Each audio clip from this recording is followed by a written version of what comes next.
ఉంటారు ఏదో ఒకటి. ಮನುಷ್ಯರೆಲ್ಲರೂ ಪಾಪ ಮಾಡ್ತಾ ಇರ್ತಾರೆ. పాపము వలన వచ్చి జీవితం మరణమనుంది. ಪಾಪದ ಸಂಬಳ ಮರಣ.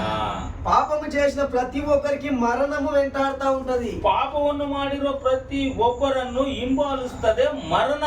ఒక వ్యక్తి పాపం చేసి ఒక మేకను ఒక కోడిను బలిస్తే పాపము పోదు. ಒಬ್ಬ ವ್ಯಕ್ತಿ ಪಾಪವನ್ನು ಮಾಡಿ ಕೋಳಿ ಅಥವಾ ಯಾವುದೋ ಕುರಿಮರಿಯನ್ನು ಬಲಿ ಕೊಟ್ಟಿದ್ರೆ ಅದರಿಂದ ಪಾಪಗಳು ಹೋಗುವುದಿಲ್ಲ. నీ పాపం క్షమించబడాలి అంటే, ಪಾಪ ಕ್ಷಮಿಸಲ್ಪಡ್ಬೇಕಂದ್ರೆ నిన్ను ప్రేమించి నీ కొరకు ఒక ఆయన ప్రాణం పెట్టిందని నువ్వు నమ్మాలి. ನಿನ್ನನ್ನು ಪ್ರೀತಿಸಿ ನಿನಗಾಗಿ ಒಬ್ಬರು ಪ್ರಾಣ ಕೊಟ್ಟಿದ್ದಾರಂತ ನೀನು ನಂಬಬೇಕು. నీ చేసినటువంటి ప్రతి పాపములు ఆయన ముందు ఒప్పుకోవాలి. ನೀನು ಮಾಡಿರೋ ಪ್ರತಿ ಒಂದು ಪಾಪವು ಕರ್ತನಾದ ಯೇಸು ಕ್ರಿಸ್ತನ ಎದುರಿನಲ್ಲಿ ಒಪ್ಪುಕೋಬೇಕು. ఒప్పుకొని విడిచిపెట్టాలి. ಅದನ್ನು ಒಪ್ಪುಕೊಂಡು ಬಿಡಬೇಕು ಆ ಪಾಪವನ್ನು. యేసయ్యా నీ రక్తంలో నన్ను కడగమని చెప్పాలి. ಯೇಸುವೇ ನಿನ್ನ ರಕ್ತದಿಂದ ನನ್ನ ತೊಲಿ ಎಂಬುದಾಗಿ ಕೇಳಬೇಕು. ఎప్పుడైతే ఆయన రక్తంలో కడగబడతామో, ಯಾವಾಗ ಕರ್ತನಾದ ಯೇಸು ಕ್ರಿಸ್ತನ ರಕ್ತದಲ್ಲಿ ತೊಳೆಯಲ್ಪಡ್ತೀವೋ పాపం నుండి విడుదల, ಪಾಪದಿಂದ ಬಿಡುಗಡೆ, శాపం నుండి విడుదల, ಶಾಪದಿಂದ ಬಿಡುಗಡೆ, ప్రతి రోగంలో నుండి విడుదల, ಪ್ರತಿ ಒಂದು ರೋಗದಿಂದ ಬಿಡುಗಡೆ, ప్రతి వ్యాధుల నుండి విడుదల, ಪ್ರತಿಯೊಂದು ರೋಗದಿಂದ ಬಿಡುಗಡೆ. మనసుకు నెమ్మది దొరుకుతది.